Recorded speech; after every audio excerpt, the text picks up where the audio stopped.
Están aquí los miembros del tribunal, doctor Codina, doctor Guerra y la doctora Girón. Y doy la palabra al presidente del tribunal. Buenas tardes, Barcelona. Buenos días, Chile.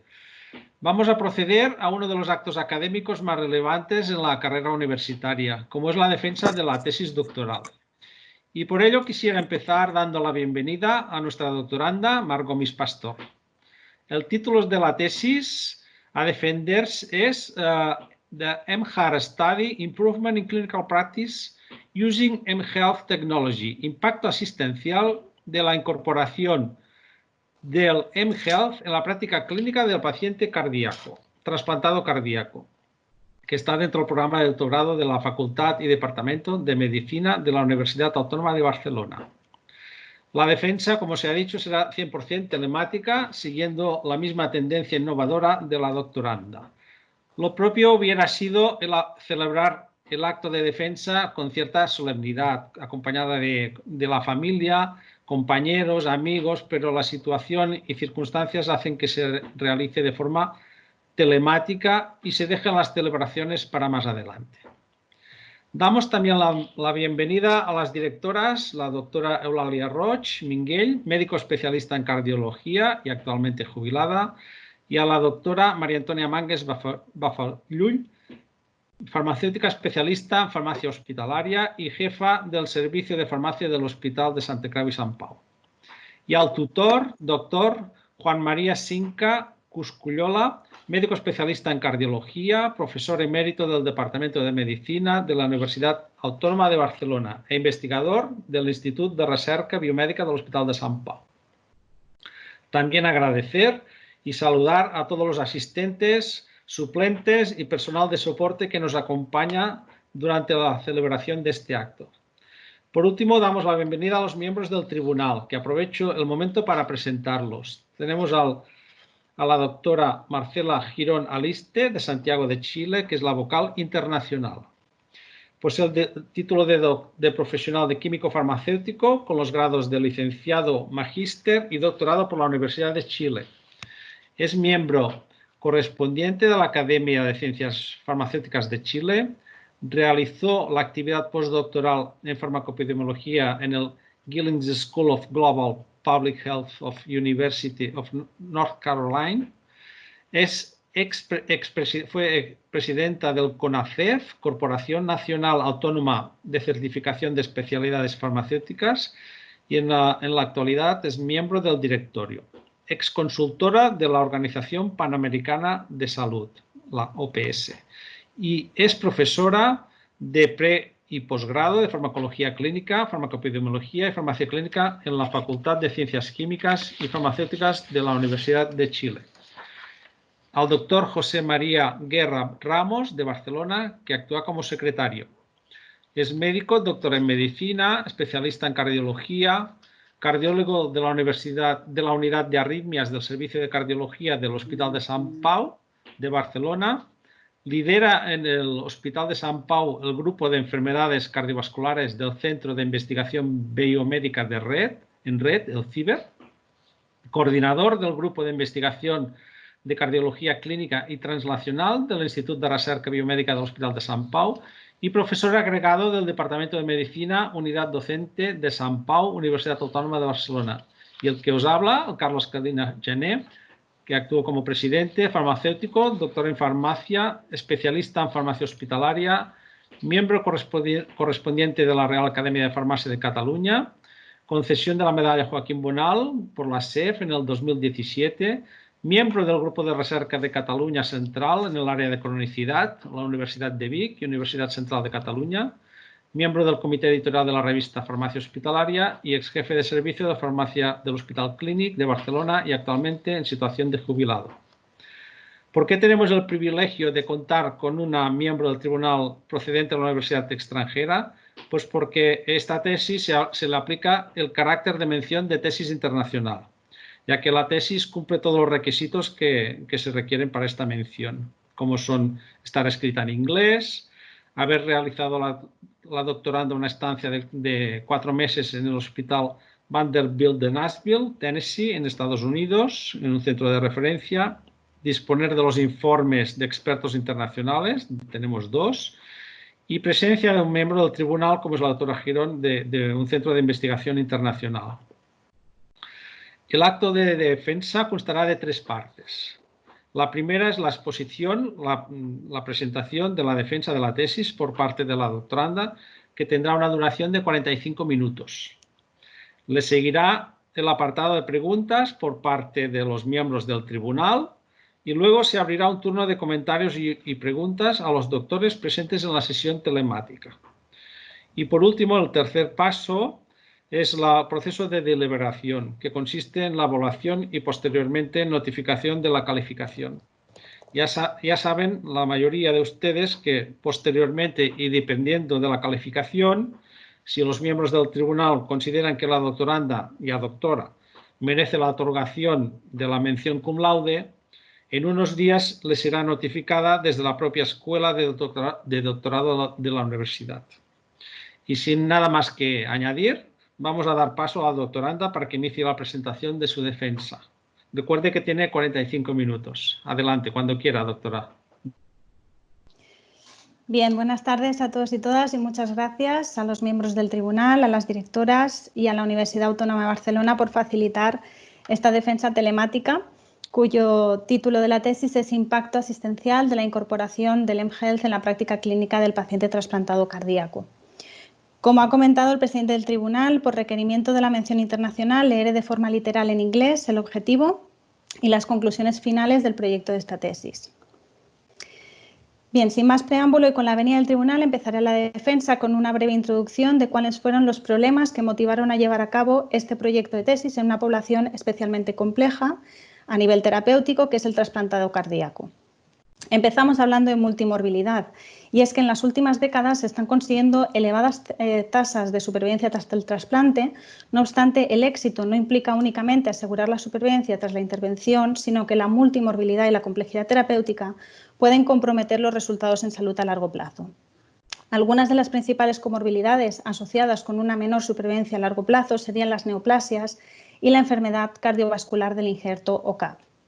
En estos pacientes está justificado dirigir esfuerzos para mejorar el riesgo cardiovascular, ya que este CAP o rechazo crónico tiene un origen inmunológico, pero también está muy influenciado por factores como la diabetes o la hipertensión. Estos y otros factores que también se asocian con supervivencia, por ejemplo, como el IMC o ser fumador, por ejemplo, son en muchos casos conductas modificables por el paciente. Un mejor autocontrol por parte del paciente se ha asociado directamente con una mayor supervivencia post-trasplante, pero ¿tienen nuestros receptores todas las herramientas para llevar a cabo un buen autocontrol? El estudio BASIS es muy interesante, llevado a cabo en 11 países de 4 continentes, muestra que un 40% de los trasplantados cardíacos en España tienen una inadecuada educación sanitaria, siendo el segundo país con un peor ranking. Estas cifras contrastan con el hecho de que España sea el modelo internacional en donación de órganos. Y es que son muchas las responsabilidades que tienen nuestros pacientes después del trasplante: cumplir estilos de vida, visitas médicas, tomar medicación crónica de por vida para evitar las principales complicaciones. Por tanto, si nos ponemos en su piel, es realmente un reto incorporar todas ellas al día a día, entendiendo que sin las herramientas necesarias, estos pacientes pueden llegar a caer en el no cumplimiento después de los primeros meses tras el trasplante, siendo responsabilidad de los equipos asistenciales de dotarles de las herramientas necesarias para coger las riendas de su autocontrol. Esto nos va a llevar al segundo gran reto del trasplante, y es reducir esta complejidad terapéutica. En concreto, las pautas terapéuticas post-trasplante son complejas. Superan en casi todos los pacientes la polimedicación, que se considera de alto riesgo, más de 8 medicamentos diferentes por día. Y esto es un gran problema sanitario, ya que elevadas cifras de complejidad se han asociado con peores resultados en salud, como una baja adherencia terapéutica, efectos adversos, hospitalización y mortalidad. De manera que está ampliamente recomendado simplificar al máximo las terapias y adecuar los esquemas terapéuticos mediante revisiones periódicas y multidisciplinares. Esto nos lleva al tercer gran reto, y es que la adecuación de la medicación implica, entre otros, asegurar una correcta adherencia terapéutica.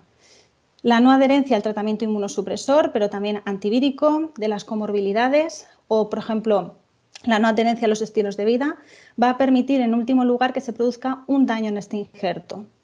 Concretamente, una inadecuada adherencia a los inmunosupresores es causa directa de pérdida del injerto y muerte tras el trasplante, habiendo registrado cifras de hasta el 50% de no cumplimiento de los antirrechazo. En la población trasplantada, no adherencia se considera cualquier cambio en el régimen terapéutico que puede influenciar en el efecto del mismo y se considera adherente cuando el paciente cumple el 98, idealmente el 100% de las tomas, y cuando la variabilidad horaria de los antirrechazo es inferior a 2 horas, idealmente siendo 30 minutos, para que el coeficiente de variabilidad sea el menor posible. Las causas de la adherencia a la medicación en trasplantes son multinivel, cobrando mucha importancia las creencias negativas del paciente versus su pauta terapéutica, que deberemos abordar, pero también los profesionales tenemos una gran responsabilidad, por ejemplo, reduciendo la complejidad de los tratamientos y mejorando la calidad de la comunicación con los pacientes. El sistema sanitario también debe ayudar facilitando los... Disculpe la interrupción. Sí, perdona. Es que no veo al doctor Carlos Codina. Perdoneu, ¿eh? ¿Cree que se ha desconectado? Bueno, el doctor Codina finalmente se ha podido conectar. Ya estoy aquí. Y disculpen la interrupción. Pues si les parece, retomo en este punto en el que empezamos hablando del tercer gran reto y es el abordaje de la adherencia terapéutica. Comentábamos que la no adherencia al tratamiento inmunosupresor, al tratamiento de las comorbilidades, al tratamiento antivírico y también a los estilos de vida van a permitir que se produzca un daño en este injerto y concretamente una inadecuada adherencia a los inmunosupresores. Veíamos que es una causa directa de pérdida del injerto y muerte tras el trasplante, habiéndose registrado cifras de hasta el 50% de no cumplimiento de los antirrechazos. En la población trasplantada, no adherencia se considera cualquier cambio en el régimen terapéutico que pueda influenciar en el efecto del mismo. Se considera un paciente adherente cuando cumple más del 98, idealmente 100% de las tomas, y cuando el margen horario de la toma del inmunosupresor no es superior a 2 horas, idealmente siendo 30 minutos para que no se vea afectado el coeficiente de variabilidad. Las causas de la no adherencia, decíamos, en trasplantes son multinivel, cobrando mucha importancia las creencias negativas del paciente versus su pauta. No obstante, los profesionales tenemos una gran responsabilidad reduciendo la complejidad de los tratamientos y mejorando la calidad de la comunicación. Y el sistema sanitario también debería ayudar facilitando los recursos necesarios para llevar a cabo intervenciones eficaces y multidisciplinares para lidiar con estos problemas. A pesar de que esta realidad puede ser conocida por los equipos asistenciales, muy poco se sabe en cambio sobre cómo medir la complejidad terapéutica en trasplante, la magnitud real de la no adherencia en España en este campo y cuáles son las estrategias más eficientes para reducir el impacto de estos factores en la evolución del trasplantado. Una amplia revisión bibliográfica nos permitió concluir que una posible intervención en nuestro entorno debía combinar diversas estrategias. Por un lado, es ampliamente reconocido en el campo del trasplante que intervenciones eficaces requieren de un equipo interdisciplinar y proactivo, además de un modelo de atención centrado en la persona. Por otro lado, las estrategias de salud digital pueden facilitar la implementación en la práctica clínica de estos programas de atención a la complejidad y estas soluciones digitales permiten obtener datos en tiempo real y en el entorno habitual del paciente, por lo que nos permite a los profesionales intervenir de forma anticipada e individualizada. No obstante, para que estas intervenciones sean altamente efectivas, pueden haber sido diseñadas aplicando técnicas conductuales para motivar el cambio en el paciente y en su entorno. Con estas 3 estrategias en mente se diseñó este modelo asistencial mHeart, el cual debía ser convenientemente desarrollado y validado antes de expandir su uso. Dicho esto, el objetivo principal de esta tesis es to implement, evaluate and scale in clinical practice a multi-level behavioral change intervention designed to improve medication adherence, patient's experience and clinical practice by using the mHeart software in the heart transplant outpatient population. Para cumplir con este objetivo se llevarán a cabo 4 fases que duraron desde el 2013-14 al 2019 y que fueron abreviadas como el estudio mHeart. El primer estudio fue dirigido a medir la complejidad terapéutica en nuestra población y buscar los principales factores condicionantes. El segundo permitió diseñar la nueva ruta asistencial y el software que soporta el modelo. El tercero fue una prueba piloto de viabilidad de este software y estas 3 fases permitieron poder llevar a cabo finalmente un ensayo clínico con el objetivo de mejorar la adherencia, experiencia del paciente y optimizar la ruta asistencial. Debido a que cada uno de estos estudios ha conllevado una cantidad considerable de tiempo y evidencia, en esta defensa se ha resumido la experiencia adquirida únicamente destacando durante estos minutos que compartiremos los aspectos más relevantes de cada una de las fases, para que al final nos permita entender las conclusiones generales del proyecto de tesis. Empezamos con la primera fase, dirigida a medir cuantitativamente la complejidad terapéutica, así como la morbilidad que soportan las personas trasplantadas cardíacas en estadio crónico. Este estudio fue publicado en 2019 por Clinical Transplantation. Además, como objetivo secundario, llevamos a cabo una búsqueda de los factores de riesgo que incrementaban la complejidad terapéutica de estos pacientes, así como de las variables clínicas que podían verse influenciadas por una mayor complejidad. Se llevó a cabo un estudio unicéntrico observacional que incluyó 135 pacientes trasplantados cardíacos de más de 1 año y medio desde el trasplante, diremos fase crónica, en seguimiento ambulatorio por la unidad de trasplante. Los datos se obtuvieron de una entrevista individualizada y de la historia clínica electrónica. Las variables principales medidas fueron la multimorbilidad, más de 2 comorbilidades diferentes al trasplante, y la complejidad terapéutica medida por el recuento de fármacos y un índice cuantitativo que es el Patient Medication Regimen Complexity Index en la versión española. Este índice ha sido ampliamente validado en diferentes patologías y asociado en la literatura con resultados en salud. El PMRCI cuenta con 3 subsecciones y se mide por separado para cada una de las categorías de medicación que conforman el tratamiento de un trasplantado. Este índice va desde 1,5, por ejemplo, una pauta fija de prednisona, una pastilla al día, en aumento sin haber un valor máximo.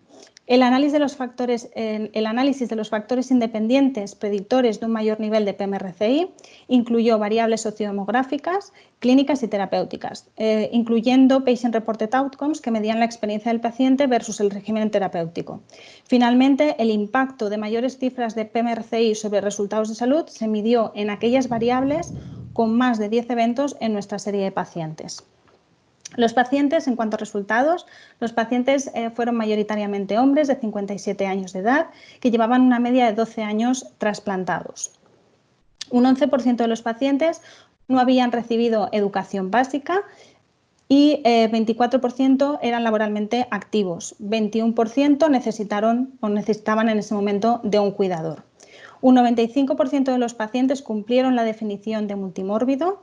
El número de comorbilidades fue significativamente superior en el post-6 versus 2 comorbilidades en el pretrasplante y estaban en seguimiento por una media de 3 especialistas más, aparte del equipo de trasplante y la atención primaria.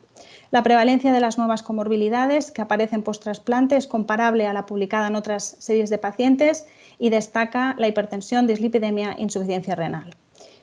En cuanto a la complejidad terapéutica, los pacientes tomaban una media de 12 fármacos diferentes día, el 58% de los cuales eran para tratar las comorbilidades. El nivel de complejidad terapéutica o PMRCI que obtuvimos fue de 42. De esta complejidad, del total del PMRCI, un 20% supuso la forma farmacéutica, un tercio fue la frecuencia de administración, mientras que instrucciones adicionales, por ejemplo, tomar en ayunas, pues resultó casi un 50% del total de la complejidad. Cabe destacar que el valor de PMRCI en trasplante fue muy superior al nivel publicado para otras patologías crónicas que estaban publicadas en la literatura con un número de fármacos bastante similar. Un mayor número de fármacos de la categoría tratamientos para las comorbilidades se asoció con un índice de PMRCI más elevado y esta complejidad venía sobre todo, otra vez en el estudio de sensibilidad, vemos que sobre todo asociado con el tratamiento por las comorbilidades. Esta asociación no se obtuvo con otras categorías de medicación, por ejemplo, con los inmunosupresores. Mayores niveles de complejidad terapéutica con el total PMRCI se asoció con un mayor riesgo de neoplasias sólidas y peores cifras de función renal. Asociación que, viendo otra vez o asociándolo con las categorías, vemos que solamente se cumple para el tratamiento de las comorbilidades. Los puntos de corte estimados del índice PMRCI que mejor predecían un mayor riesgo de neoplasias fue de 52,5, mientras que para una peor función renal fue de 39,5. Por último, los pacientes reportaron una media de 9 efectos adversos, llegando a 11 en más de un tercio de los pacientes. Un mayor número de efectos adversos se asoció únicamente con un mayor número de fármacos para tratar las comorbilidades. Un 61% de los pacientes pensaban que tomaban excesiva medicación y vimos esta incomodidad era mayor en pacientes jóvenes y era creciente la incomodidad a medida que aumentaba la complejidad terapéutica, porque ya tenemos identificados 2 factores que nos identifican a pacientes para poder incorporar estrategias de reducción de la misma, de la complejidad. 1/3 de los pacientes no sabían qué les ocurriría si tenían olvidos de su medicación antirrechazo y casi un 10% de los pacientes pensaban que no pasaría nada. Con el objetivo de reducir la complejidad del tratamiento, se listaron aquellas intervenciones que cualquier equipo multidisciplinar de trasplante puede tener en cuenta a la hora de llevar a cabo la adecuación de la medicación. Como conclusiones de este estudio, destacar que hemos observado que la complejidad terapéutica de la población trasplantada cardíaca en nuestro centro es la más elevada comparada con cifras publicadas para diferentes patologías crónicas y que es el tratamiento de las comorbilidades el principal factor contribuyente a esta complejidad. El índice cuantitativo PMRCI es un método sensible que permite la identificación de factores que determinan la complejidad y esto facilita la selección de pacientes candidatos a estrategias individuales para reducir los valores de complejidad o PMRCI. En base a los resultados obtenidos en el primer estudio, se confirmó que son necesarias estrategias de forma urgente para mejorar el manejo de la multimorbilidad y reducir la complejidad terapéutica post-trasplante cardíaco. De manera que el objetivo de la segunda fase fue el de desarrollar el software EMHeart, así como implementar un nuevo modelo de salud digital basado en intervenciones de cambio conductual para mejorar el manejo del paciente trasplantado cardíaco ambulatorio. Este estudio está actualmente enviado a la revista JMIR Cardiology. Es por lo que el estudio describe las fases de implementación del modelo, destaca cuáles fueron los factores facilitadores para llevarlo a cabo y evalúa cuáles fueron las principales barreras, beneficios y la predisposición de futuros usuarios a la tecnología. Fue, por tanto, un estudio de implementación estratégica, en este caso de un nuevo modelo asistencial del paciente ambulatorio complejo con el apoyo de la salud digital. El estudio se llevó a cabo en 4 fases, incluyendo la fase de diseño del modelo y herramienta de salud digital, el desarrollo tecnológico del software, la interoperabilidad entre sistemas e implementación en el entorno sanitario y la 4ª fase de calidad, seguridad y requerimientos legales. Para ello se aplicó un diseño mixto que comprendía revisión bibliográfica, pero también encuestas, entrevistas y grupos focales. Los participantes del estudio fueron diversos. En primer lugar, personas trasplantadas en fase crónica, así como asociaciones de pacientes, y para ello se llevaron a cabo entrevistas individualizadas y grupos focales. Se realizó también una encuesta a profesionales sanitarios, dirigentes sanitarios, expertos en salud digital, para conocer las barreras y beneficios de una herramienta tecnológica como EMHeart en nuestro entorno, los llamaremos stakeholders. Y también fue necesaria la intervención de especialistas de diferentes áreas profesionales, legal, protección de datos, propiedad intelectual, entre otros. Se aplicaron las principales guías y recomendaciones internacionales, tanto para el diseño de un modelo de intervención eHealth, en este caso, como para los estudios cualitativos de implementación. Se tuvieron en cuenta diferentes marcos de referencia consolidados en la literatura a la hora de diseñar el modelo y el software. Pensemos que en 2013-2014 no teníamos tanta evidencia como ahora. EMHeart se clasificó como un dispositivo médico de intervención conductual. Como objetivo principal debía promover el cambio conductual del paciente y mejorar el manejo de la enfermedad mediante la facilitación de las intervenciones de profesionales y la implicación del paciente. El programa de intervención y las funcionalidades de EMHeart se basaron en teorías del cambio para facilitar el soporte al paciente por parte del profesional, la alianza terapéutica profesional-paciente y la motivación del paciente como principal herramienta para conseguir su compromiso.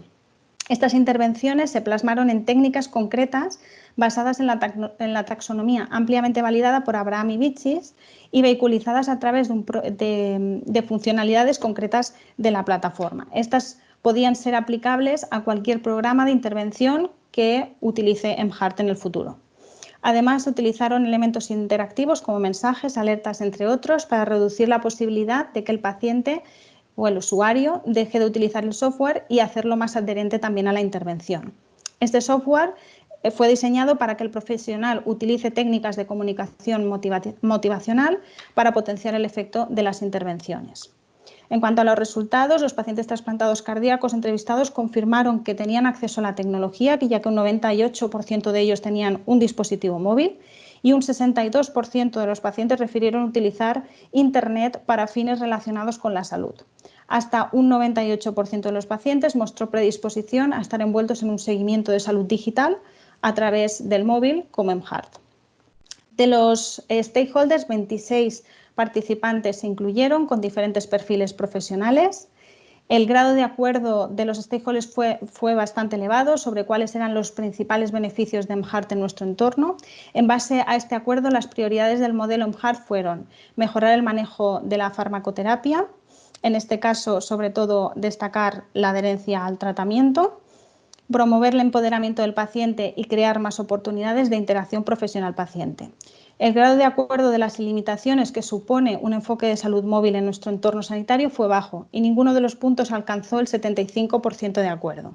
No obstante, salieron a la luz diferentes retos que fueron priorizados, como asegurar que la herramienta tecnológica fuera un dispositivo médico, que cumpliera con los requerimientos legales de calidad y seguridad, llevar a cabo un diseño del programa que minimice la brecha digital de los usuarios, conseguir que mHeart se integre con la historia clínica del paciente, importantísimo este punto, así como construir un modelo y un software que sea posteriormente adaptable a otras patologías de elevada complejidad.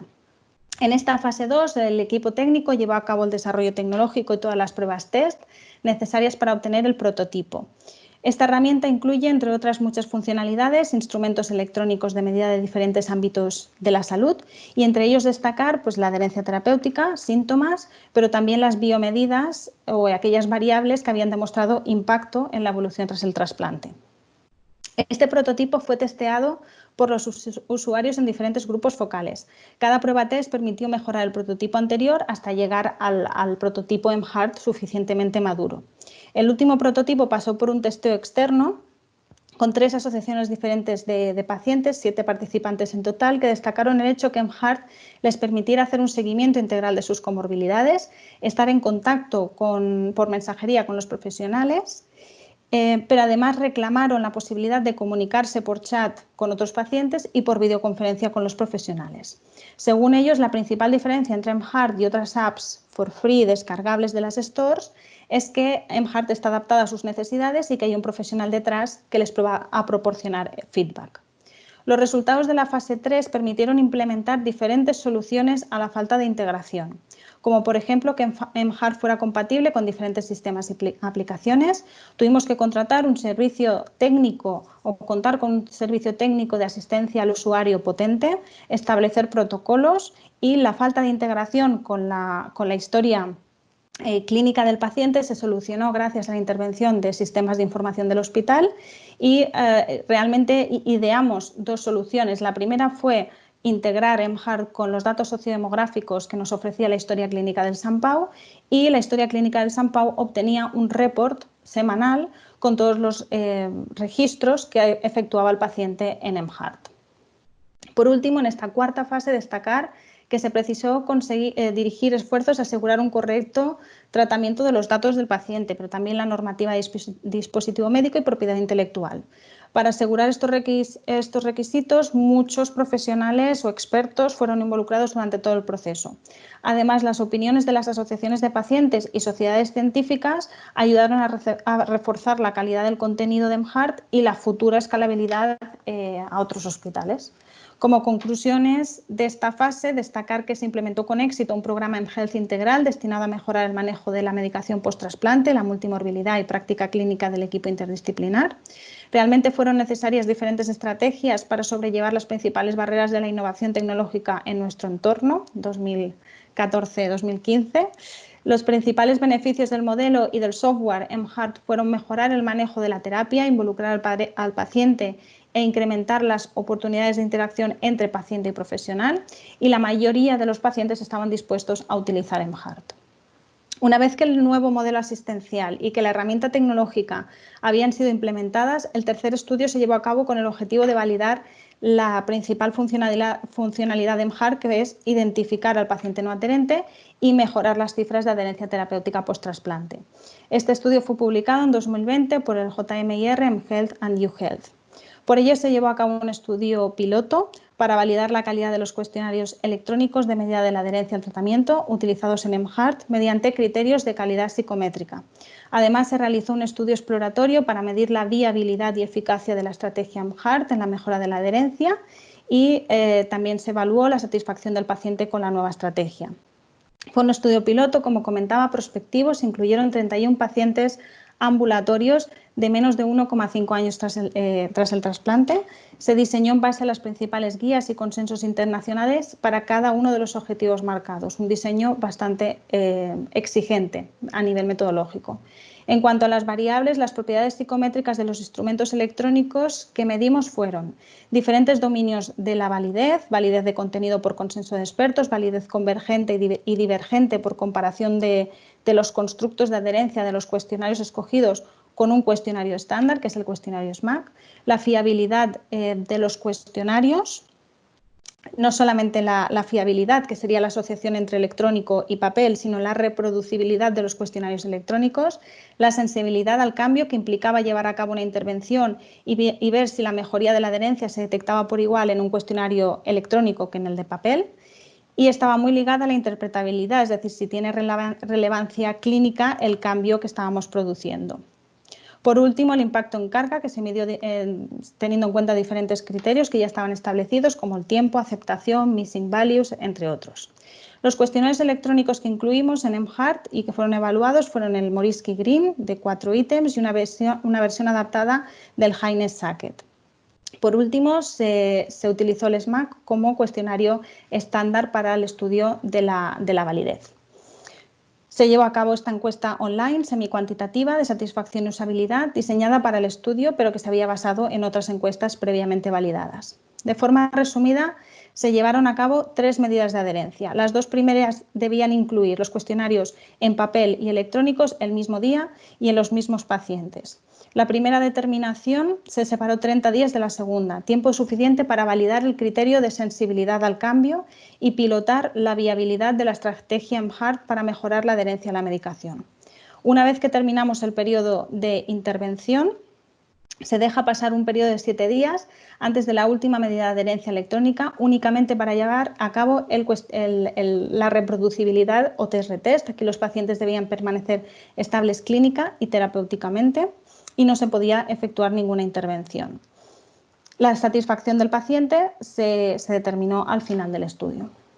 La estrategia MHART, porque esto es aplicable también para la cuarta fase, fue diseñada como una intervención clínica multinivel que llevé a cabo en mi actividad como única farmacéutica clínica con el soporte del software MHART y con el soporte o respaldo del equipo interdisciplinar de trasplante. Se emplearon aquellas técnicas de cambio conductual que habían demostrado eficacia en la mejora de la adherencia y para ello se adaptaron las técnicas descritas en el modelo que os he enseñado previamente, pero en este caso para el objetivo concreto de mejora de la adherencia y empoderamiento. Se incluyeron en cuanto a resultados 31 pacientes trasplantados cardíacos con una media edad de 54 años. La mayoría de ellos fueron hombres y presentaron una excelente predisposición al uso de la tecnología. Todos ellos eran polimedicados, tomando una media de 13 fármacos diferentes por día y un 42% de los pacientes no eran conocedores de las consecuencias de no tomar la medicación y 39 fueron no adherentes al tratamiento inmunosupresor. En cuanto a los resultados de las variables psicométricas, comentaremos las más relevantes. En primer lugar, la correlación entre el cuestionario SMAC, que servía de control, y Morisky-Green fue elevada, ya que miden dominios similares, mientras que Haines-Sackett con SMAC fue baja, mostrando que los cuestionarios que incluimos en MHART, el Haines y el Morisky, miden rasgos diferentes pero complementarios de la adherencia al tratamiento. La medida de la fiabilidad de medidas equivalentes mostró una fuerte asociación entre los cuestionarios electrónicos y MHART y los originales en papel. La medida de reproducibilidad fue moderada para Haines-Sackett y débil para Morisky-Green debido a una inesperada mejora de las cifras de adherencia a la medicación durante el periodo test-retest, que era un periodo de estabilidad en el que no habían intervenciones y el paciente debía permanecer estable, pero esta adherencia alcanzó valores máximos de 100, 97, porque estos pacientes siguieron utilizando MHART y probablemente esto fue un factor confusor que no nos permitió asegurar la reproducibilidad de estos cuestionarios electrónicos. En cuanto a la sensibilidad al cambio y la interpretación de los cuestionarios electrónicos, la estrategia MHART mejoró de forma estadísticamente significativa las cifras de adherencia terapéutica entre un 16 y un 26%. La intervención de mejora de la adherencia se consideró altamente efectiva porque supera el 20% de mejoría, que es la que consideramos en la literatura. Normalmente mejorías del 10% con intervenciones convencionales de educación presencial es lo normal, se llega al 20% cuando las intervenciones son multinivel, pero a nivel presencial. En el caso de la estrategia digital EMHART, superamos esta cifra, por lo que la intervención estaría bien diseñada y podríamos pensar en escalarla a un ensayo diseñado para detectar realmente esta diferencia. El análisis del impacto en la carga mostró que los pacientes adquirieron las habilidades básicas para emplear estos cuestionarios y que contestaban más rápido los cuestionarios electrónicos y no permitían datos en blanco. En cuanto a la carga administrativa, los cuestionarios electrónicos podrían sobrellevar las principales limitaciones del método tradicional presencial. Por ejemplo, los cuestionarios electrónicos permitieron el registro automático de respuestas de los pacientes en la historia clínica, informatizada, por lo tanto, reduce el tiempo de registro. También se evita la interpretación subjetiva del entrevistador y permite disponer de más información del entorno habitual del paciente y de forma anticipada a la siguiente visita. La satisfacción global de los pacientes con los cuestionarios fue de 8 sobre 10 y con el programa asistencial y la aplicación móvil EMHART alcanzó el 9. Cuando le preguntábamos en concreto por cómo de útil era pues, apuntar la tensión, frecuencia cardíaca, recibir alertas de su medicación, recordatorios de su medicación, los cambios, tener un módulo de comunicación, todos contestaron, pues, en general fue un 9 sobre 10 y cuando valoraron el chat directamente con su farmacéutica, un 10 sobre 10. Los pacientes se sentían que controlaban mejor su salud, más apoyados, más seguros por la interacción con los profesionales y finalmente de los 29 pacientes encuestados, todos reportaron que recomendarían EMHART a otras personas trasplantadas. Como conclusiones, hemos visto que los cuestionarios electrónicos cumplen con los estándares de calidad exigidos y que son efectivos en identificar a los pacientes no adherentes. Además, el estudio exploratorio de la estrategia EMHART de mejora de la adherencia mostró que es una intervención eficaz, ya que supera el 20% de mejoría y que es viable para ser escalada. Y esta eficacia del programa se vio acompañada por un excelente nivel de satisfacción y usabilidad con la estrategia por parte de los pacientes incluidos, pero también profesionales, de manera que estos resultados soportan el uso de la aplicación móvil y la estrategia EMHART en investigación y práctica clínica. En base a las estrategias y resultados que hemos obtenido durante las 3 fases anteriores, se pudo ir más allá, finalizando este proyecto de tesis con un ensayo clínico aleatorizado en pacientes trasplantados cardíacos ambulatorios. Este estudio ha sido enviado a Transplantation. Los principales objetivos fueron mejorar la adherencia terapéutica, la experiencia de la persona trasplantada versus su tratamiento, pero también optimizar la práctica asistencial presencial en consultas externas. Se diseñó como un ensayo clínico prospectivo, aleatorizado, incluyendo pacientes crónicos de más de 1 año y medio desde el trasplante, que fueron, como os decía, aleatorizados a la estrategia EMHART o al grupo control. A los pacientes de menos de 1,5 años del trasplante, como la mayoría ya habían participado en el piloto, no se les incluyó en el aleatorizado y se les ofreció directamente la estrategia EMHART a largo plazo. Se llevaron a cabo 3 entrevistas presenciales en la basal a los 6 y a los 12 meses y el grupo control recibió la atención habitual por el equipo de trasplante, además de las visitas presenciales con la farmacéutica clínica. Los pacientes del grupo intervención fueron sometidos a la misma práctica que el grupo control, pero además a la estrategia EMHART que ya habíamos ensayado en el piloto, pero esta vez aplicada durante 12 meses como mínimo. Se aplicaron las principales guías para dotar también de transparencia, rigurosidad al diseño de un aleatorizado y los resultados que obteníamos. Y en cuanto a las variables, destacar que la variable principal de adherencia a la medicación fue medida combinando métodos cuanti y cualitativos, tal y como recomiendan los últimos estudios que recomiendan incorporar como mínimo un método de self-reporting y los niveles de inmunosupresores. Por otro lado, se midió también la adherencia a la comedicación, a la medicación concomitante, a las visitas y se incluyó una Composite Adherence Score que se recomienda como screening que incorporaba métodos cuanti y cualitativos. En cuanto a los resultados, del total de la población trasplantada fueron analizados 180 pacientes, de ellos 134 serían fase crónica, 46 serían de menos de 1,5 años tras el trasplante. La cifra de abandono del estudio fue del 4%, el tiempo medio fue de 1,6 años. Importante destacar que a partir de ahora hablaremos o nos centraremos de los resultados del ensayo clínico aleatorizado y por lo tanto mostraremos únicamente los resultados de esta población crónica. La edad media de los pacientes fue de 55 años, 30% fueron mujeres y el resto de variables son similares a las obtenidas en las poblaciones de estudios anteriores. Destacar que en la población crónica no se detectaron diferencias significativas entre el grupo de intervención, grupo control, excepto para la actividad laboral.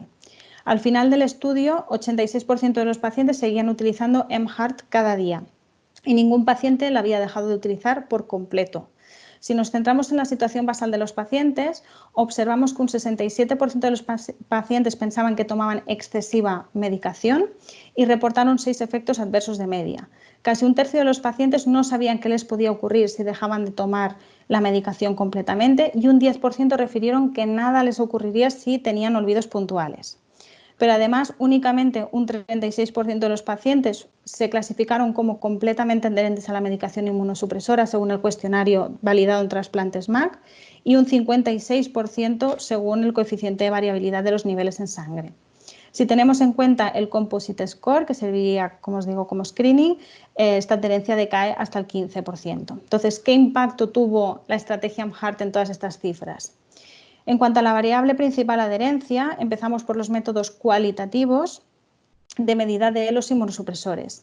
Destacar que el número de pacientes adherentes al tratamiento inmunosupresor según SMAC mejoró de forma significativa comparado con el grupo control, estamos hablando de un 85 versus un 46 al final del estudio, pero además si medimos la mejoría en el grupo de intervención, del basal respecto al final del estudio, fue de un 65%.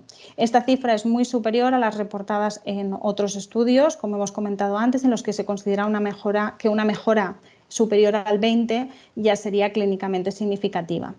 La estrategia mHeart multinivel en este caso sería superior a la que hemos visto de intervenciones multinivel presenciales, que sería un 20 o un 30%. El cuestionario IMTS sobre horarios y, por tanto, variabilidad de los niveles de inmunosupresores también mejoró en todos los grupos y esta mejoría fue mayor para el grupo de intervención que para el grupo control. El cuestionario BASIS recoge la autoevaluación que hace el propio paciente, es un cuestionario muy duro que suele salir no significativo en los estudios y vemos que en nuestro caso casi roza la significación. Y la escala VAS, que le permite al paciente autoevaluarse del 0 al 100, vemos que sí que fue significativa al final del estudio para el grupo de intervención. Por último, la adherencia a la comedicación mediante el cuestionario Haine-Sacke también mejoró significativamente al final del estudio en el grupo de intervención versus el grupo control. En cuanto a los métodos cuantitativos, el coeficiente de variabilidad de los niveles sanguíneos mejoró ligeramente, pero esta diferencia no fue significativa. Sí que vimos mejoría en el número de niveles en rango durante el estudio. La variable compuesta de adherencia también mejoró significativamente al final del estudio. En cuanto a la experiencia del paciente con su pauta, la sensación de excesiva medicación se redujo a casi la mitad en el grupo de intervención al final del estudio, pero esta diferencia no fue significativa versus el grupo control. Sí que se observó una mejora significativa en el grado de incomodidad asociada con la toma de su medicación a diario y el conocimiento del paciente sobre las consecuencias de olvidos de medicación mejoró en todos los grupos. El conocimiento sobre la pauta terapéutica también mejoró en el grupo de intervención versus el grupo control al final del estudio, incluyendo nombres de fármacos, las dosis, tomas e indicaciones que el paciente recordaba. En cuanto al número de efectos secundarios reportados por el propio paciente, se vio significativamente reducido de 6 a 3 al final del estudio, pero para los dos grupos. Y destacar que se observó un mejor manejo de la farmacoterapia a medida que avanzaba el estudio, contabilizando como una menor necesidad de intervenciones de los profesionales, también como una reducción en la complejidad de la terapia para el grupo, sobre todo de intervención, seguramente gracias a las intervenciones de simplificación multidisciplinar de tratamiento que llevamos a cabo del tratamiento de las comorbilidades. Por último, un 65% de los pacientes en el grupo de intervención versus un 35% en el grupo control pudieron ser dados de alta completamente del seguimiento presencial acogiéndose a un programa de mantenimiento a través de mHeart. Como conclusiones, pues la estrategia mHeart mejoró la experiencia del paciente y adherencia a la medicación de forma estadísticamente significativa respecto al grupo control, considerando la estrategia multinivel aplicada como altamente efectiva. La estrategia mHeart demostró reducir de forma significativa el número de pacientes que precisan ser atendidos de forma presencial en consultas externas para recibir atención farmacéutica, pudiendo llevar a cabo en estos pacientes únicamente un programa online de seguimiento de los objetivos logrados. Como conclusiones generales, multimorbidity in chronic stage heart transplant population was alarmingly high. Therapeutic complexity measured as the total PEMRC score was higher than the reported in previous studies in chronic diseases, and this finding was mainly due to a higher number of drugs to treat comorbidities. The complexity score was found to be a sensitive method allowing identification of the factors determining therapeutic complexity after heart transplant, and this tool could help health providers to select the strategies to reduce therapeutic complexity.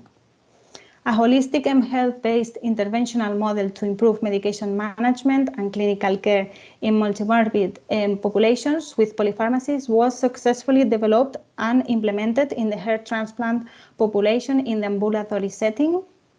The potential benefits of this model in our setting, according to stakeholders' opinions, were to improve therapy management, patient empowerment, and patient-provider interactions.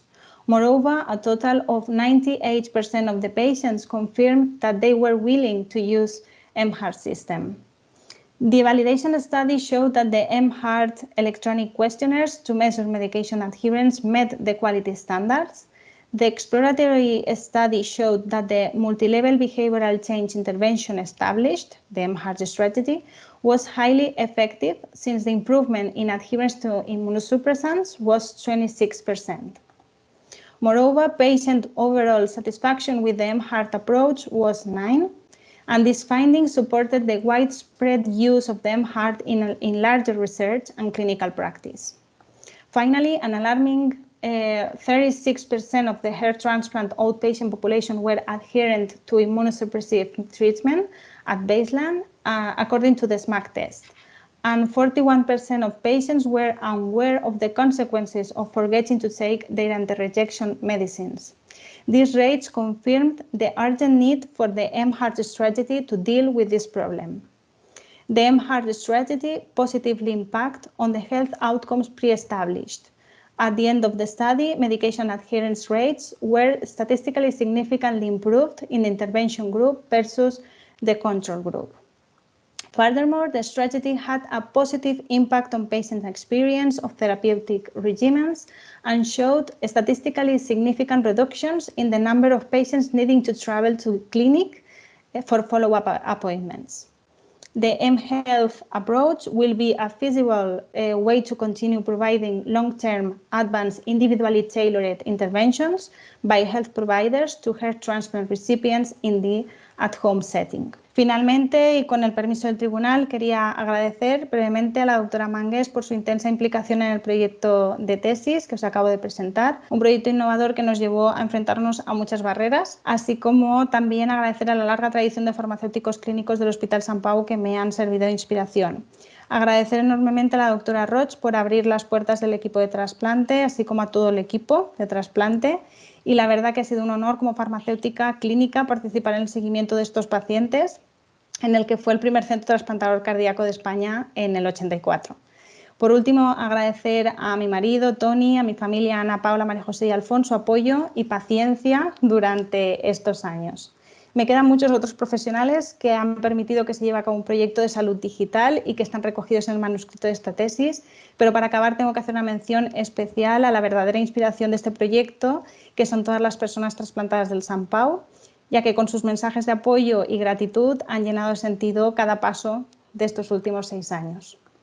Muchas gracias. Gracias, doctora Anda, por la presentación y sobre todo por ajustarse al tiempo. A continuación vamos a pasar a la segunda parte de esta defensa de tesis, que consiste en el apartado de comentarios y preguntas por parte primero del tribunal.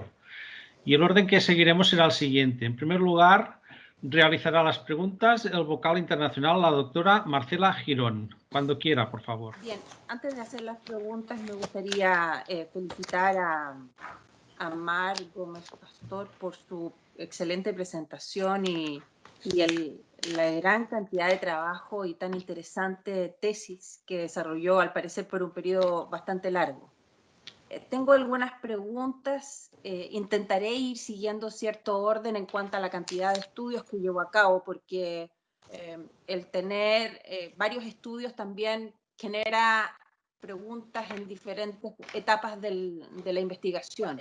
Como última pregunta, que ahora acabo de ver, ¿cuáles son las proyecciones de este estudio? ¿Qué es lo que viene? ¿Cómo cree usted que puede mejorar? ¿O qué es lo que está pendiente para que yo como clínico diga esto lo debería usar mañana en mis pacientes? Claro, yo creo que en esta presentación de hoy nos ha quedado, o sea, el proyecto de tesis evidentemente termina aquí y fue un proyecto muy largo, creo que completo con las fases que tocaban, pero sí que es verdad que el proyecto MHART no termina en el proyecto de tesis que les he presentado, ¿no? El proyecto MHART continuó y incorporamos otras variables que son variables clínicas que pueden ser de interés y que bueno, pues ya suponía o esperaba que me podían preguntar que pues esto, ¿no? A la hora de evaluar si quiero o puedo o quiero invertir recursos de tiempo y de personas y económicos para implementar un programa como este, pues otras variables de peso también que nos puedan hacer ver el impacto que tiene. Aparte de esto, que ahora les mostraré, porque lo había preparado brevemente para no tenerlo de memoria, aparte de esto es que el programa MHART se ha incorporado en la práctica clínica del equipo de trasplante. Esto, bueno, no fue sencillo, es decir, empecé yo como farmacéutica clínica, pero realmente el diseño de la plataforma fue un diseño integral en el que participaron todos los profesionales del equipo, de manera que la plataforma estaba preparada para que todos ellos intervinieran. Entonces, realmente, pues en el momento actual sí que es verdad que ya participa la enfermera, la psicóloga, el rehabilitador médico, etcétera, de manera que ya es su plataforma también y tienen sus interacciones como clínicos, igual que los tengo yo como farmacéutica clínica, de manera que ahora sí que está implementada esta plataforma y ya puede, digamos, ser un instrumento para un equipo multidisciplinar. Entonces, respondiendo a su pregunta, doctora Girón, si compartiré un segundo. Bueno, pues brevemente algunas de las variables que he considerado interesantes y que estamos analizando, es decir, tenemos muchas más variables de las que les voy a presentar y, como os decía, son, digamos, datos adicionales al proyecto de tesis, pero que nos hacen ver que el proyecto no termina aquí y que tenemos que seguir incorporando otras variables. Por ejemplo, cuando estudiamos mortalidad, vemos que 3 pacientes durante el estudio murieron, el grupo control es 6 pacientes, esto no fue significativo. En rechazo, pero también en compromiso hemodinámico tenemos muy poquitos eventos, menos de 5 no eran analizables. En cuanto al CAP, este rechazo crónico que comentábamos, no vimos diferencias significativas, también tiene sentido porque es una enfermedad crónica que va a aparecer con los años. Esto sería muy interesante verlo a 2, 3, 4 años después de la intervención, y esto es una intervención que me gustaría mucho analizar en el futuro y que la tengo pendiente, ir siguiendo para ver si hay algún cambio, ¿no? Porque como seguimos con MHART, podemos incluso comparar los poquitos pacientes que no la están utilizando actualmente. En cuanto a la alteración ecocardio, sí que vemos que el grupo intervención tuvo menos alteración que en el grupo control. Si comparamos adherentes versus no adherentes, al final del estudio no vemos significación. En cuanto al FEBI, en el inicio y al final del estudio no vemos diferencias. En cuanto a eventos cardiovasculares, si contamos los eventos totales, vemos que en los adherentes hay menos eventos que en los no adherentes, que serían un 7 versus un 20 de forma significativa. Cuando vemos la troponina, que sí que es un parámetro de evolución más rápido, que no es como el CAP, que comentábamos que tarda años en aparecer, sino que es es más rápido. Vemos aquí que sí que el grupo intervención tiene un 48% de alteración versus un 69% en el grupo control. Esto es positivo y es significativo. Entre grupo adherente y no adherente no se ven estas diferencias, aunque también es menor en el grupo adherente. En cuanto a infección, es muy importante también en trasplante. Vemos que el grupo de intervención tiene un 6% de infecciones versus un 17% en el grupo control, estadísticamente significativo. Adherentes, un 10% versus no adherentes, un 32%, que también fue significativo. La función renal vemos que está peor, tenemos una peor función renal en el grupo control y en los no adherentes, pero esto no es significativo en ninguno de los dos análisis.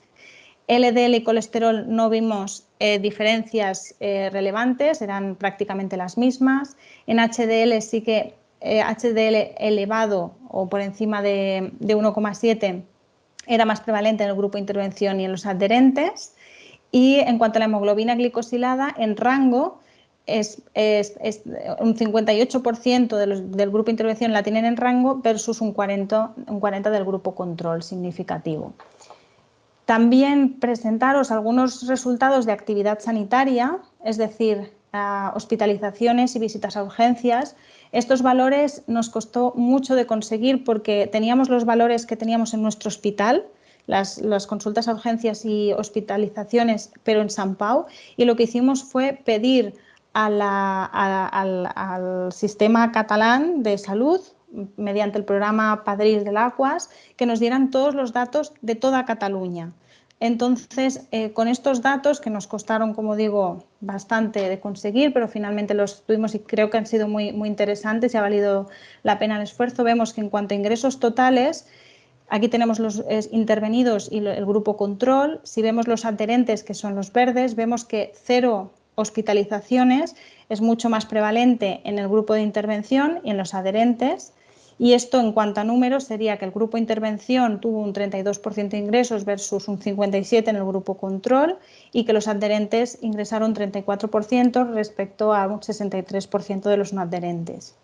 Cuando vemos los ingresos que son ya urgentes, las cifras son similares. Los adherentes que tienen 0 ingresos serían estos de aquí. Vemos que es mucho más frecuente en el grupo de intervención.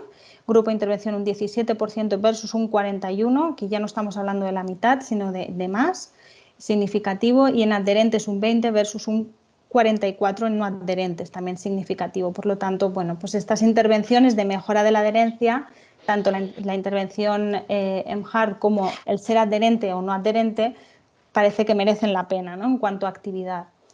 En cuanto a visitas urgencias hospitalarias totales, es similar la tendencia. Vemos que los adherentes en el grupo de intervención tienen 0 visitas a urgencias y en cuanto a números, pues sería que el grupo de intervención un 51% respecto a un 61% del grupo control y los adherentes un 50% versus un 78% del grupo de no adherentes. De manera que, bueno, pues esto confirma que estos programas dirigidos a mejorar la adherencia terapéutica, pues a largo plazo parece que son eficientes, aunque no tengamos en este caso resultados del rechazo, porque tenemos muy poquitos eventos, es una muestra muy limitada. Podemos ver que en actividad sanitaria sí que tiene un impacto y lo que me gustaría en el futuro es, que ya lo estoy promoviendo, es con otros centros sanitarios. Tenemos un grupo de trasplante español a través de la Sociedad Española de Farmacia Hospitalaria, del cual soy coordinadora. Lo que estamos implementando son proyectos de investigación que nos permite reunir una muestra de pacientes que sea potente para poder tener acceso a estas variables que ahora, en el caso de nuestra población, al ser una muestra limitada, no podemos ni analizar. De manera que, bueno, espero que en el futuro pues podamos reunir más evidencia del impacto que pueda tener. Muy interesantes los datos. Sería muy útil el saber si es que esas readmisiones y consultas de emergencia estaban relacionadas con los parámetros que están vinculados a EMHARD. Creo que también sería bastante provechoso el poder unir una rama de farmacoeconomía o de economía en salud que permita evaluar cuál es el impacto en el presupuesto y también la estrategia de costo-efectividad que pueden estar asociadas al proyecto. Sí, totalmente. Es decir, ahora mismo lo que intentamos es en proyectos en los que no solamente mHeart, sino que estamos intentando que mHeart, como base tecnológica, se incorpore en otras poblaciones complejas del hospital. Hará el interés por la circunstancia que hemos tenido, pero también antes de la pandemia del COVID, pues teníamos muchos equipos clínicos interesados en adaptar mHeart a sus propias necesidades y en ello estamos. Entonces, en estos estudios lo que estamos haciendo es incluir desde el principio unos estudios de actividad y económicos mucho más potentes que el que yo incluí en 2013-14 en mHeart. Y para esto, bueno, pues tenemos que ayudarnos de expertos en esta materia para hacer un buen análisis. Totalmente de acuerdo, doctora Girón. Sí. Bien, yo creo que no hay nada mejor que esta pandemia para probar la utilidad de este tipo de programas. Creo que de otra forma no habrían tenido todos esos pacientes la posibilidad de tener el seguimiento tan estrecho que ofrece este tipo de aplicaciones. Así es que te felicito nuevamente por el desarrollo. Sé que este es un trabajo que han hecho entre varios profesionales, pero en lo que respecta al área de farmacia clínica, estoy muy satisfecha y agradezco las respuestas que ha dado a las preguntas que he hecho. Muchas gracias, doctora Girón. Gracias, doctora Marcela Girón, por las intervenciones y a la doctoranda por las respuestas. Ahora es el turno del doctor José María Guerra, cuando quiera. Muy buenas tardes. Antes que nada quería felicitar a la doctoranda y a las directoras de esta tesis doctoral. Me consta que este es un trabajo multidisciplinar, colaborativo, en el que la doctoranda ha empeñado mucho trabajo, mucho tiempo, mucha dedicación, que no ha sido fácil, que a veces ha contado con oposiciones de todo tipo. Me consta, lo alabo. Y el resultado es esta tesis doctoral. Una tesis doctoral que para aquellos que somos unos apasionados del mundo universitario y que creemos en la universidad, no es un mero trámite. La tesis doctoral es la culminación de un periodo formativo que podemos retrotraernos incluso a la época de la primaria, pero es un periodo formativo de muchísimos años y ese periodo formativo culmina con la tesis doctoral. Pero la tesis doctoral es un periodo formativo más, durante el cual la doctoranda aprende a desarrollar investigación, del que sea, investigación básica, investigación clínica, investigación aplicada, la que sea. Y la tesis doctoral, el desarrollo, la creación de esa tesis doctoral culmina en la presentación, en el acto de presentación de la tesis doctoral en el que estamos hoy, que es un acto formal, pero que es un acto educativo y que ha de ser un acto educativo y que desde el punto de vista del Tribunal de la Tesis se ha de considerar un acto educativo. Hoy es un poco más fácil porque al estar de forma virtual no estamos presencial, no tenemos a la familia delante, la familia no puede decir quién es ese señor que está haciendo estas preguntas a mi hijo, a mi hija, a mi niño, a mi niña, que intenta ponerlo contra la espada y la pared, pero que carecería de toda utilidad si el tribunal no, además de alabar o complacer al doctorando, no intentara extraer un poco más y proporcionar cierta docencia. Y en ese sentido pienso centrar mis cuestiones, mi presentación, mis preguntas y mis comentarios hacia la doctoranda. Termino mi intervención, darle la enhorabuena. Me ha convencido usted de la utilidad de la tecnología, la utilidad de una plataforma mHealth y de eHealth. Yo no soy especialmente creyente de este tipo de tecnología y usted me la ha vendido extraordinariamente muy bien. Y me gustaría solo que me dé una visión de futuro muy cortita porque estoy ocupando demasiado tiempo. ¿Qué futuro tiene mHealth y eHealth en nuestra práctica clínica? ¿Desaparecerán las visitas presenciales? ¿Complementarán las visitas presenciales? Pues doctor Guerra me lo pone bastante fácil, es decir, es una parte que tengo muy reflexionada, como sabe, forma parte de la tesis, es el hablar del futuro, de las implicaciones del mHealth actualmente, es una reflexión que la UAB ya te pide formalmente que introduzcas dentro de tu tesis y que tuve muchas, dudas de si incluirlo dentro de la presentación, porque para mí está ligado, es decir, el proyecto de tesis es termina aquí, pero es un proyecto que continúa y no solamente continúa en trasplantes, sino continúa en otras patologías. Entonces, sé que no quiere que le dedique mucho tiempo, pero sí que les voy a hablar brevemente del ecosistema de salud móvil que en nuestro centro ya se ha constituido. Se cuenta ahora mismo con los departamentos y con las personas necesarias para escalar mHeart a nuevas poblaciones complejas de nuestro entorno que veamos que se puedan beneficiar. Antes del COVID ya habían muchos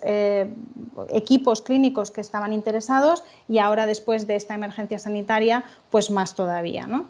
Entonces actualmente tenemos en marcha diferentes proyectos de modernización de estas rutas asistenciales. Lo que intento cuando intento ayudar a otros equipos a implementar un proyecto de este tipo, que es parte de mi trabajo actualmente como coordinadora, sería ver qué objetivos tienen y ver cómo afectan a la ruta asistencial actual y cómo la podemos mejorar. Entonces, aproximadamente tenemos como unos 10, 12 proyectos de salud móvil en nuestro centro en diferentes fases de maduración. Por eso digo 10, 12, porque 10 ya estarían en marcha. Hay varios ahí en fase de ideación todavía. Y luego la plataforma mHeart también ha sido aplicada por otras instituciones sanitarias como base tecnológica para desarrollar sus versiones. Yo creo que esto es muy positivo y es algo que intentamos hacer mucho hincapié cuando voy a un congreso, cuando lo presento a compañeros. Es una plataforma que cualquier profesional de cualquier institución puede utilizar con un coste, digamos, muy bajo, tanto a nivel económico como a nivel de tiempo. Si ya partes de una plataforma que está desarrollada y que ya todo este proceso que comentábamos antes de desarrollo, que ocupa 3 años, es decir, un desarrollo tecnológico bien hecho con un piloto, eso ocupa unos 3-4 años sin ensayos clínicos. Entonces, si partimos de aquí, estamos evitando que otros equipos estén invirtiendo esta cantidad de tiempo, parten de una solución tecnológica ya pilotada y la pueden adaptar mucho más fácilmente, ¿no? Y entonces, bueno, actualmente también me encuentro pues que hay otros centros que lo van solicitando. Ya en España hay pues diferentes hospitales, creo que 9, 8, 10 hospitales habrán actualmente que están utilizando la misma base tecnológica que la nuestra, pero adaptada a sus necesidades, y cuando es necesario también ayudo a estos centros. Entonces, bueno, pues respondiendo en una frase a su pregunta, pues sí pienso que el modelo de salud o el modelo asistencial de salud que hemos establecido con mHeart es un punto de partida bastante prometedor para establecer nuevas rutas asistenciales y para, digamos, bueno, paliar aquellos problemas o aquellas deficiencias que vamos detectando en las rutas presenciales tradicionales que tenemos ahora en los centros. Muy bien, muchísimas gracias. Reiterar mi más sincera enhorabuena tanto a la doctoranda como a la directora de la tesis. Creo que es una tesis extraordinariamente brillante, ejemplar, y es todo un placer participar en tribunales de tesis de estas características. Muchas gracias. Muchas gracias, doctor Guerra. Gracias, doctor Guerra. Es mi turno. Voy a ser un poco más conciso y concreto en las preguntas. También quisiera añadirme a las felicitaciones, tanto por elegir este tema. Pienso que es un tema de mucha actualidad y que, por desgracia, la pandemia nos ha abierto unas puertas que creo que tenemos que aprovechar. En mi caso, me he beneficiado un poco de estas plataformas tecnológicas, ya que la pandemia obligaba a los usuarios, a los ciudadanos, permanecer en casa, y en algún momento, si requerías algún tipo de consulta, pues te permitían utilizar este tipo de sistemas para hacer las consultas. Por lo tanto, yo soy un defensor y creo firmemente en que este tipo de tecnologías tienen futuro y que habrá que aplicarlas de forma inmediata. Y tendremos que saber muy bien discernir de lo que es una visita o una consulta presencial de lo que es una visita telemática. Yo pienso que habrá las dos formas de atención. También le quiero felicitar por la exposición, por la estructura, por el contenido, por la pasión que pone en la presentación del trabajo, fruto de estos largos 6 años. Son 6 años de trabajo y están dando el fruto. E imagino, como la mayoría de ustedes también lo están imaginando, este trabajo no termina aquí, sino que por las diapositivas que nos ha presentado ahora la doctoranda, este trabajo continúa y hay mucho trabajo y mucho futuro innovativo para los próximos años. También quiero felicitarle por la presentación en papel, la versión impresa. Es muy agradable, muy moderna, como dice el doctor Guerra, y pienso yo que es de fácil lectura. Para mí ha sido fácil porque conozco muy bien el tema y es muy próximo, y entonces interpreto muchas de las frases o de las tablas que se presentan en esta versión. También le felicito por la alta producción científica que ha generado y está generando. Yo creo que nos hacía falta nueva evidencia de todo lo que es en este campo. Por lo tanto, es bienvenida y se tiene que aprovechar al máximo. También quiero felicitar a las directoras, la doctora Eulalia Roig y a la doctora María Antonia Mangues, por su guía y asesoramiento en todo este proceso de dirección de tesis. Y no podía faltar un agradecimiento y reconocimiento a la familia por la paciencia que han tenido durante estos 6 años de aguantar a la doctoranda escribiendo la tesis. Sé lo que representa para la familia este tipo de acontecimientos. Son 6 años que seguro que lo han sufrido. Bien, pues como decía, esta tesis abre puertas, y más ahora que con la situación que estamos viviendo, y también por lo que se está planteando de rediseñar todo lo que es el sistema sanitario o la reforma sanitaria digital que se está hablando. Por lo tanto, tenemos que poner en valor todos estos años de trabajo, que es un tesoro que hay que cuidar y que hay que enseñar y que hay que compartir. Por lo tanto, en esta reforma sanitaria que se está hablando y planteando, pienso yo que este tipo de tecnología tiene un papel muy relevante. Entrando en la tesis, me ha llamado mucho la atención de forma muy agradable, son los primeros comentarios de los pacientes que están al principio de la versión impresa. Esto da a entender o muestra que el paciente está muy agradecido, con el tipo de atención que se ha prestado. Saben que en todo momento que hay una persona detrás que responde a todas sus necesidades. Y esto lo que hace es aumentar el vínculo, la relación entre paciente y profesional sanitario. Y en todos los tratados de adherencia dicen que uno de los factores más determinantes para mejorar la adherencia es la relación de confianza que existe entre el profesional sanitario y el paciente. Y a través de esta plataforma se gana este tipo de relación y en consecuencia aumenta el nivel de confianza. Por lo tanto, pienso yo que es un factor determinante y muy importante a considerar. Me gusta mucho el objetivo principal de la tesis, en que plantea evaluar la aplicación de un modelo de actuación y qué impacto tiene sobre la adherencia, experiencia y práctica clínica. Por lo tanto, lo que no evalúas es un hecho puntual de un profesional. Lo que estás evaluando es un modelo.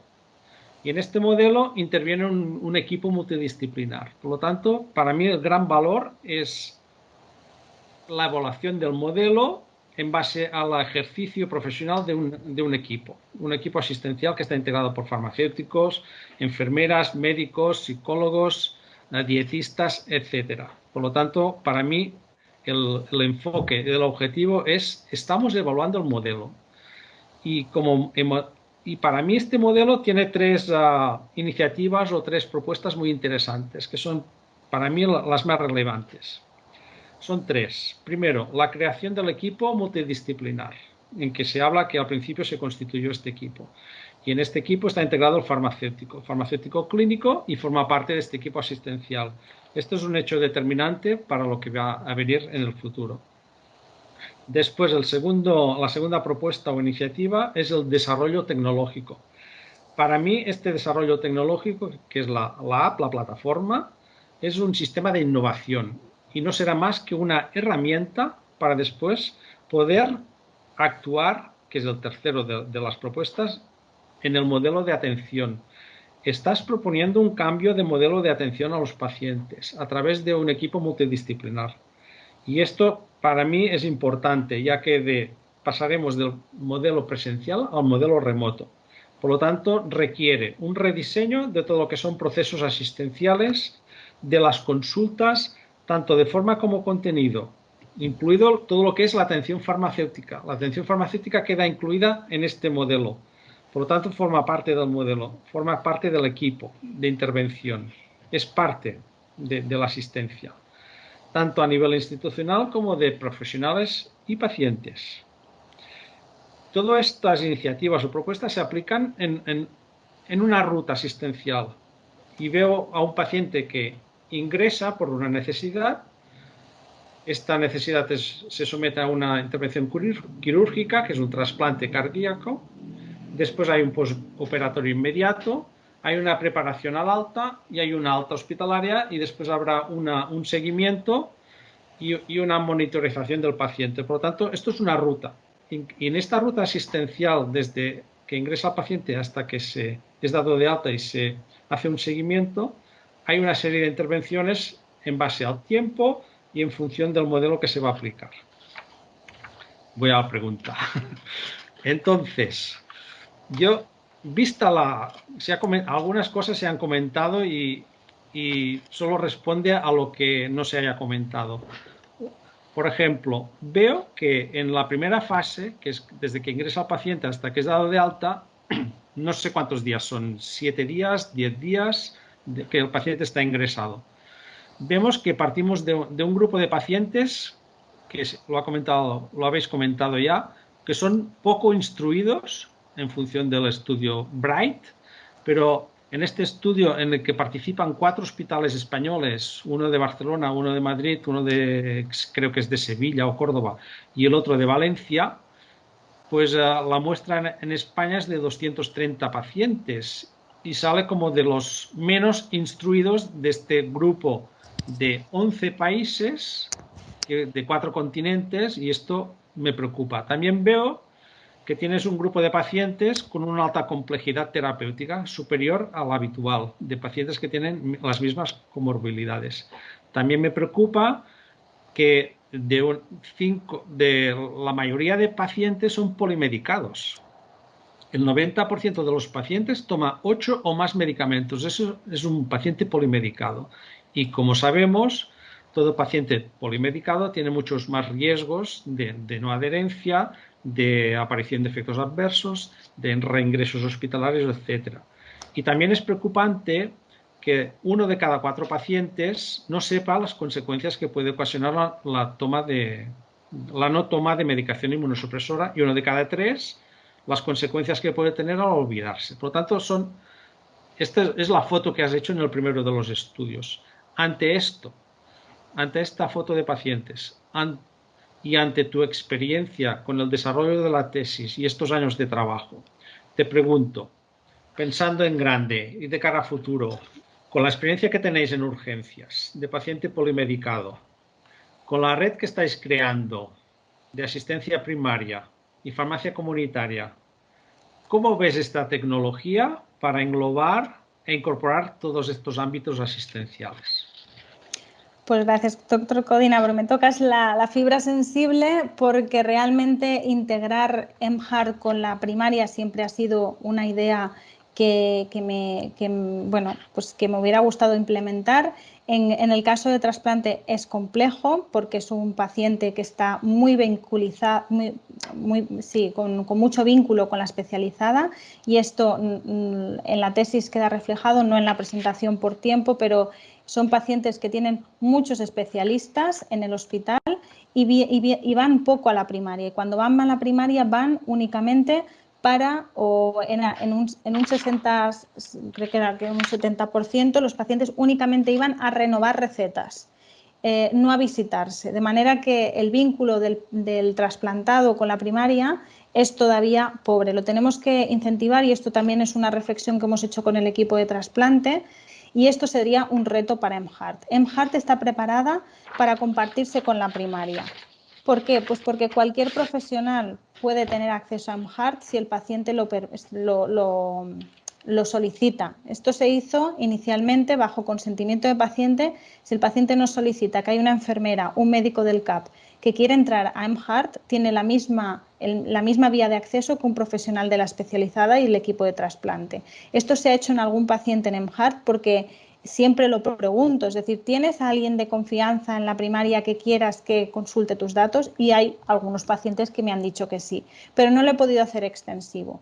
no lo podía hacer extensivo, yo creo que por lo que me comentaba, pero también por otro motivo, tecnológicamente queríamos compartir este informe, es decir, ahora mismo mHeart está integrado con la historia clínica de Sant Pau, se aprobó en 2017 para ser compartido a través de la Meva Salut con la historia compartida de Cataluña, pero esto tecnológicamente no ha sido posible por dificultades de integración, pero por parte de la historia clínica compartida.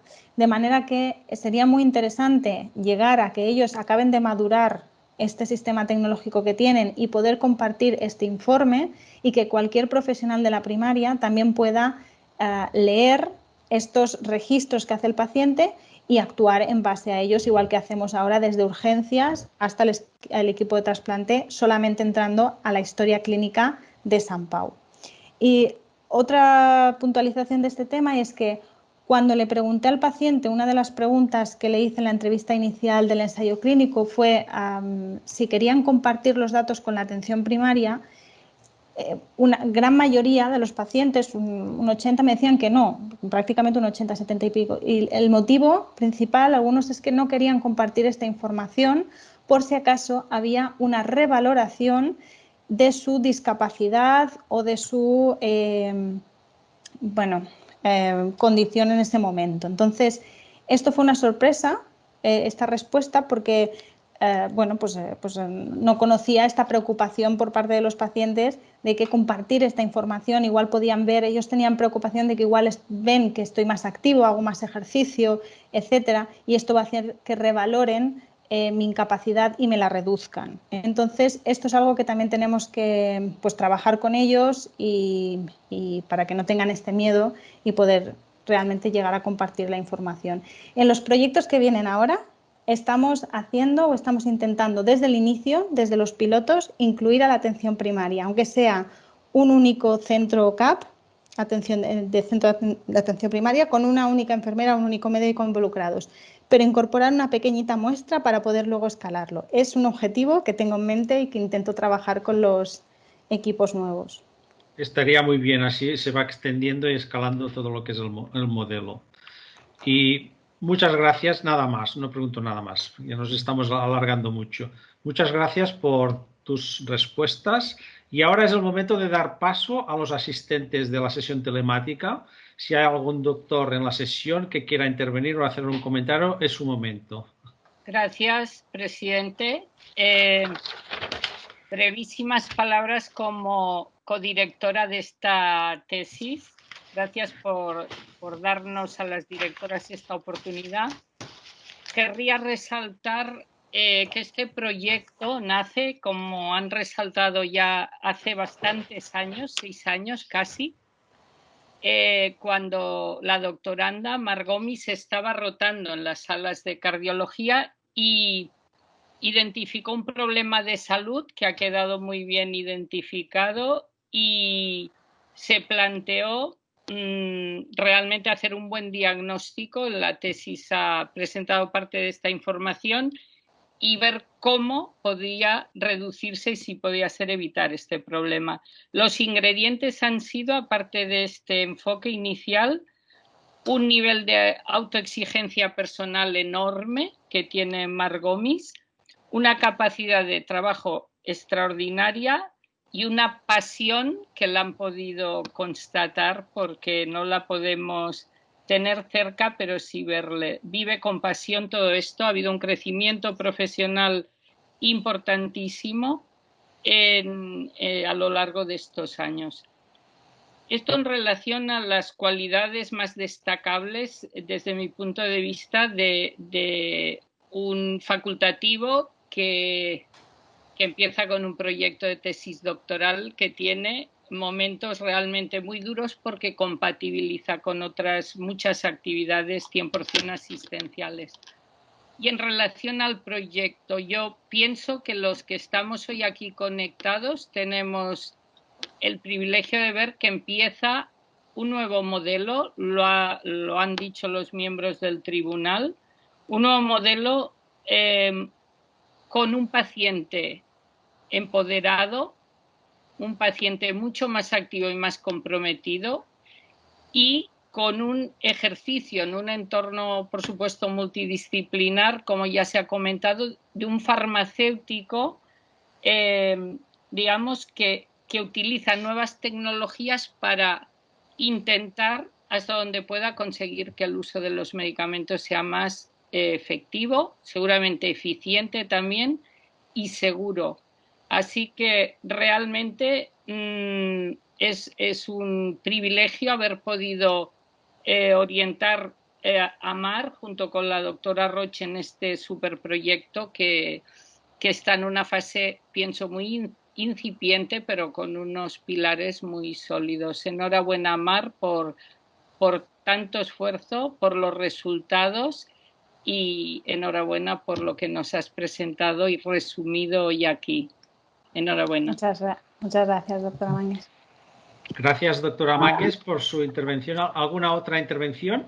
Bueno, yo soy la doctora Roch, no sé si me podéis ver porque el vídeo no funciona, pero quisiera también felicitar a Mar y desde el nombre de todo el equipo de trasplante transmitirle nuestro agradecimiento por el trabajo realizado, que ha sido mucho. Ella ha dicho así como muy de pasada, se pueden integrar los datos en la historia clínica, pero esto significó muchos meses de lucha con los informáticos y ahora he de decir que pasar a hacer la visita de los pacientes sin consultar los datos del EMHAR es prácticamente no lo hacemos, siempre consultamos porque nos aporta mucha información. También agradecerle su entusiasmo contagioso, porque cuando empezó este proyecto hace 4 años, necesitábamos una visión de futuro, la atención a los pacientes era muy de visita personal y en los 4 años ha cambiado totalmente y sobre todo ahora con la pandemia. Por lo tanto, las visitas virtuales son ya una realidad y realmente el proyecto EMHAR nos ayuda o nos da mucha información a realizar esta atención de esta manera. También decir, en cuanto a la adherencia, que generalmente el paciente es más adherente en los primeros años post-trasplante porque está asustado, pero con el tiempo, cuando ve que se va encontrando bien, baja la guardia y ahí es donde surge el problema. Y cuando pasan los años es cuando afloran más las comorbilidades. Y aquí el programa EMHAR también nos puede ayudar mucho porque aporta informaciones, sobre todo sobre estas comorbilidades, la hipertensión, la diabetes, da información, sobre todo en el sentido de educar al paciente para seguir bien el tratamiento, como ha dicho muy bien Mar. También decir que Mar ha sido una apuesta que nos ha beneficiado mucho, en el sentido de que la información del farmacólogo clínico, que quizás en España no está muy valorada, para nosotros ha sido vital porque nos es de muchísima ayuda. Muchas veces la tenemos que llamar para consultarle cosas sobre interacciones de medicamentos y creo que es una figura que se tendría que potenciar en todos los hospitales, en todos los equipos de trasplante. También decir en defensa que aunque España no es tan referente en el post-trasplante como en el pre, las curvas de supervivencia son totalmente superponibles a las del registro internacional. Aunque esto no quiere decir que siempre hay un campo de posible mejora y este estudio que ha realizado Mar pues, es una de las posibilidades de mejorar el seguimiento de nuestros pacientes. Y ya para terminar, que es muy tarde, pues nada, mis felicitaciones en nombre mío y de todo el equipo de trasplante y te animo a que sigas investigando en este campo que tiene muchísimo futuro. Muchas felicidades, Mar. Muchas gracias, doctora Roch. Bueno, gracias a todos las intervenciones y si nos dejan ahora 10 minutos, lo vamos a resolver en 10 minutos. Nos vamos a reunir, vamos a abandonar la sala, los miembros del tribunal, y nos reunimos en la sala privada que tenemos reservada. Hasta ahora. Hasta ahora. Antes de comunicar la calificación doctoranda, querría preguntar a los asistentes si consideran que el acto de defensa se ha realizado correctamente. Sí, para mí sí. Para mí también. Se ha realizado correctamente. Sí, para mí también. En este caso ya pueden comunicar el resultado de la valoración de la defensa del acto. Pues paso a notificar la calificación. Como presidente del tribunal, Me es grato comunicarle que tras la deliberación de los miembros del tribunal se ha decidido por unanimidad concederle la máxima puntuación de excelente. Tal y como se ha notificado anteriormente, en unos días recibirá la notificación de la Escuela de Doctorado para comunicarle si se le otorga o no lo que es la mención cum laude. Por lo tanto, felicitats y enhorabuena, doctora. Muchas gracias. Enhorabuena. Muchísimas gracias de verdad, a todos por adaptaros a la versión telemática y a compartir esta tarde, que son casi las 8 de MHART. Muchas gracias a todos, de verdad.